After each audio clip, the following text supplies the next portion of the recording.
Thank you. Okay. Thank you for that very warm welcome, Shane. Before I begin, I just want to acknowledge that we're on the unceded territory of the Algonquin people, and that's a really important part of our protocol before we begin any event and before we speak in Australia, is to acknowledge the First Nations people and past, present, future on whose lands we speak. I just needed to say that. Thank you. I love Canada. I'm very excited to be here. I'm only here for a week, which is really unfortunate. I'd love my family to be here with me so we could travel and really explore and experience the beauty of this country. And you've been so beautiful and welcoming, and I just want to say thank you very much, especially to Monty from ARC, and also to the Tree Speaking Series people for hosting this event and for having me here. It's really, it is a true honour to be here. I haven't spoken at many festivals, and this is the first international one, so it's a real privilege, and I hope that it's okay for you to listen to me. I have lots of bits of paper. So I want to begin tonight, and can I just check how many minutes we've got? Is it 15? Okay, so this first poem I want to read to you, I read it the other night at the, we had a reception with the High Commission, the Australian High Commissioner, and I finished it here in Canada because I felt very compelled to finish this piece after I heard that our early 1970s Prime Minister Gough Whitlam had died. When I arrived in Canada, I heard that news, and because of the influence he had in my life, and particularly for Aboriginal rights and land rights in Australia, I wanted to finish this piece. So this is called Weaving Lessons. Prepare the reeds, work light with swift fingers, gather stories with each thread, weave through the night. Carry what you can, food, tools, babies. Don't spill a drop when it's time to run. Here they come. Here they come. Wait for clever winds to carry your smoke signals. Subvert and deflect. Bide you more time. Sharpen flints with your senses. Cover your tracks. Disappear with the sun. Prepare for blood. They're here. They're here. I smell your reeds burning as they cloak you with blankets. Gifted with smallpox to blister your skin. I hear red cliffs wailing from ration station offerings, arsenic-laced flour to convulse your gut. I cry you a flood as they boil your tea, from strychnine waterholes to choke your breath. I am falling, I am falling. In fields of grief I trip on your bones, trace your flesh, catch your last breath. I search for your baskets to carry your hearts, gather what's left before they burn. Blood from my grandmother's womb feeds my children. They kick to survival songs before they swallow the air. Rise up, rise up. Burn the old blankets, the old ration stations, track down the water holes, cleanse them with your dreams. Prepare new reeds, let your ancestors guide you. Weave them their story with poetry and love. Weave them strong to carry the weight of the truth, then thread them with hope to lighten your load. It's time. It's time. Thank you.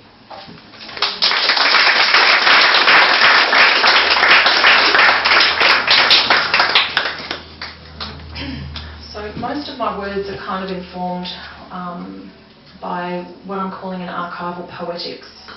And I had a fabulous workshop at the Wabano Centre yesterday, and some of the members are here today, and it was amazing. I loved it so much, and I learnt a lot from my group. But as they know, I'm very prone to talk, and I had a lot to show them because most of my words are actually exhibited, not published, but exhibited in that, or they're published in that kind of exhibition space. So they're projected, they're filmed. The basket that I've woven out of my grandmother's letters from the Aboriginal archives have been filmed, and also wallpapered as a backdrop to the basket of letters that I wove, which is a Ngurrindjeri basket of weave. But I just thought in terms of this archival poetics and this interrogation of the state's archives on our families, which is quite chilling, the level of surveillance that individuals there was just so much surveillance on our families' lives that they were exposed to and experienced. So I just want to give you a bit of context to this next bit of series, and it's out of a paper that's just been published with the Journal of the Association of the Study of Australian Literature in a paper called The Poetics of Remapping Archives, Memory in the Blood. So this is just a really short excerpt to give you some context to the next lot of poetry that I'm reading. I remember Nana mocked my flag-flying rage. She laughed heartily at the stupidity of governments past and present and repeated her mantra familiar, "You've got to keep laughing, Nats, because if you start crying, you'll never stop." Forget the exhuming, exorcising or learning to live with ghosts. It appeared she preferred to leave the dead buried deep in the core of her. She was such a mixture of things, a walking, talking paradox with a pseudo-reverence for the manifestations of the state I personally loathed, with a love-hate addiction to all-night radio conservative shock jocks and a staunch follower of all that was royal family, right to the very depths of her Queen's portrait biscuit tin. "You know what?" she'd say, all wistful. "They said I looked a bit like the Queen of England when I was a young."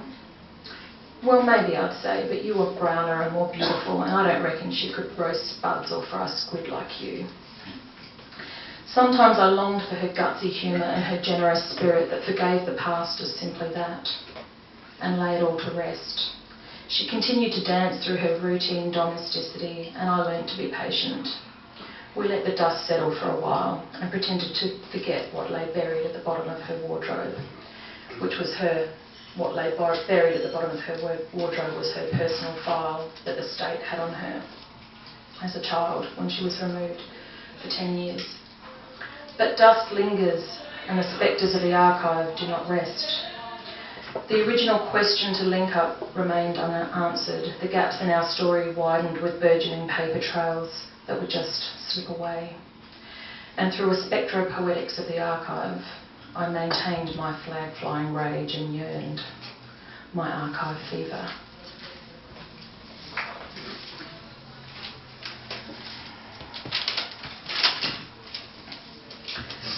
Archive fever paradox. My blood, it pumps where hearts have stopped. The evidence. They describe, categorise, follow and observe her, under surveillance from sunrise to sunset and all through the night. And here I imagine hundreds of salivating, pasty white men and women hunched over clipboards, lurking behind bushes, pacing between shadows and creeping on buses in long coats, dark shades and wide-brimmed hats, dressed to perform this voyeuristic, waiting, watching, reporting for a menacing protection board that would determine her fate at the stroke of a pen.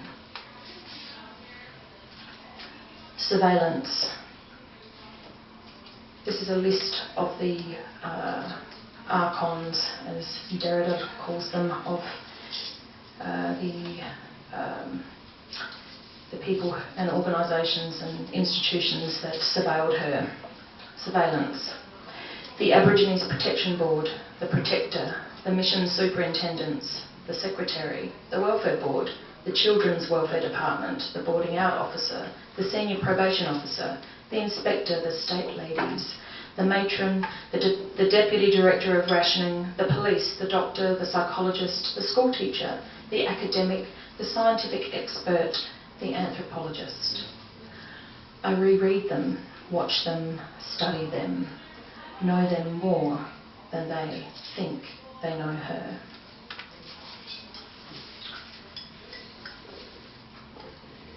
Aborigines Protection Board, 1939, committed to institution till 18 years, charged destitute. She's very fond of her own people and is looking forward to going home. She was their girl, rarely named. Their state child, half-caste quadroon, octoroon, true to type of her own kind, native liar, nice type, obedient, on probation, difficult, tidy-looking, most polite, well-spoken, careless, destitute, inmate, consorter. But, in spite of all that, she learned quickly to duck and weave the whitewash, brainwash, assimilation agents of state, thanks to memories of mothers, sisters, aunties, grandmothers, who could fine-tune and weave their smoke and mirror subversion talents, like how to stay safe with family who rest under her skin, who saddle her gut, tame her tongue and wedge deep in the pulse of her heart, like where to hide stories through a fabric threaded and woven with invisible places where no other can see or would know where to look, like how to receive messages that keep her heart open and beating strong, messages whispering on winds and flying on feathers and singing through seasons where no other can hear or would think to listen.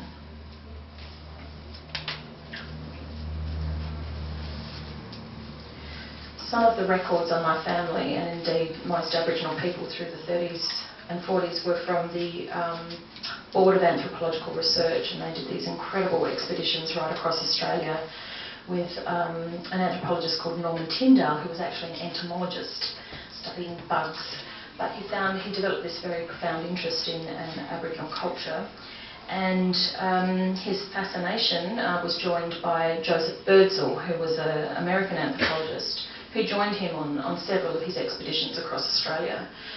And they did things like take blood samples and body casts and hair samples, and they recorded genealogies and cultural history. Like, very interesting information, but also highly violent and really oppressive and problematic, because of course the people who they were studying, despite the interest and how important these records are, was incredibly oppressive of the day. So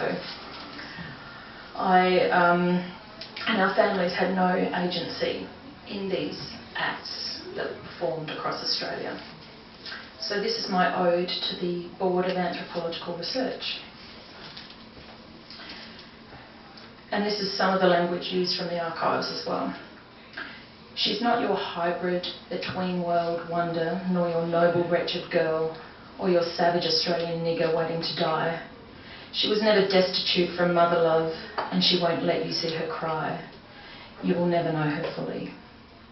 Tilt her chin up slightly to the right and shoot her body once again. Down the barrel of your camera, drag her image through your lens. You will never know her fully. Make her draw fish on a chalkboard, test her reading and her sums, and teach her time with a clanging mission bell. And you think she's making progress, drawing back from native hell, but you will never know her fully. Teach her to scrub and mop and sew, remove her 3 times from her lands. Document her features and bleed her till she bends, then examine her brown body through your microscopic lens, but you will never know her fully. You can frame her, you can name her, through your science stake your claim, but you will never stop her thinking, for her mind you cannot tame. Her sacred truth, her choices, will recover, I'll reclaim. No, you'll never know her fully, never know us, never know. You will never know her fully, never know.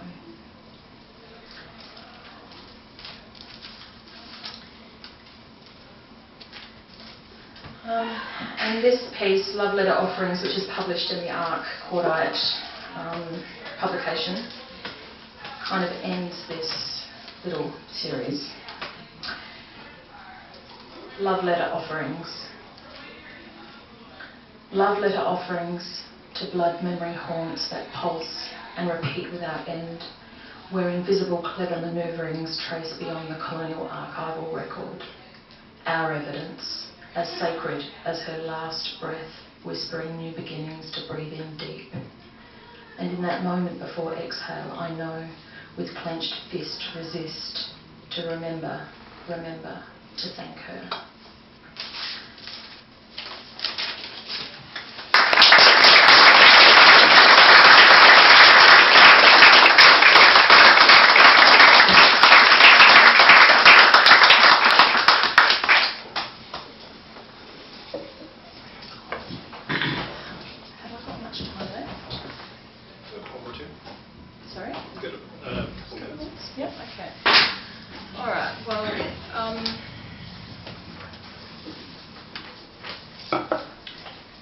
of those pieces, which was an excerpt from a larger piece called Whitewash, Brainwash, which was about my great-grandmother and my grandmother, who were, when they were removed, they were both domestics, Aboriginal domestics, who worked for mostly institutions like guest houses and also white Adelaide establishment, very wealthy families. So some of that information was also taken from their experience as being domestics. But that's too much, that's too long, so I won't read you that.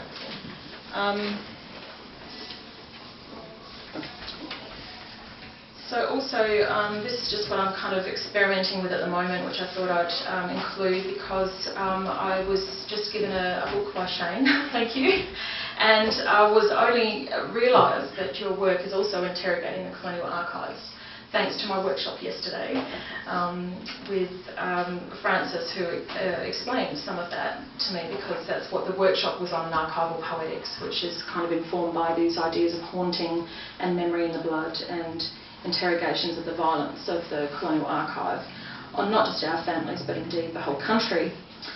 So there is a poem in your book, Shane, and it's about the Aboriginal problem, and it's something that many of us write about as well, this idea that the Aboriginal problem is kind of in the larger kind of discourse of Australian society, I guess. We're always deemed the Aboriginal problem in Australia, and this discourse I felt really became apparent to me when I was going through the Aboriginal archives in some detail, particularly the Aborigines Protection Board's annual reports, and you can see this unfolding narrative and then how it plays out in the public kind of domain.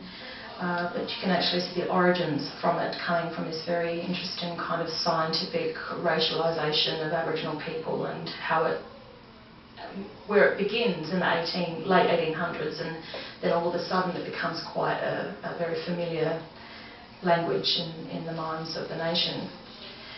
So this is this next little group is I'm playing around with an idea of writing around like an A to Z index of colonial absurds and dirty words. And so this is the myth of the Aboriginal problem. A float of words, and everywhere unfolding, writing into itself, a gathering of one voice. This echo of words, circular logic, mythic untruths, our foundation legendary in colonial mythology. This echo of words, this echo of words. Next in the index is Queen of England. O fairy tale woman on my biscuit tin, we are bound to your tulip crown. O sovereign monarch, great head of state, we are bound to your shortbread rounds. How sickening sweet this mother country symbol of colonialism. It's not very happy making, is it? I'm actually quite a joyous person. Symbols of colonialism. Revered icons and objects exalt white Australia in small and epic ways. Everyone plants a Union Jack by the front gate and white picket fence border to protect the thorny English rose. Tall ships, old boats elicit great excitement, heady, feverish national pride. Old boats reenact silence as frontier myths glide into tomorrow. Wilderness. You are vast, wild, untamed, deep. Empty you are, devoid. Ripe you are, waiting.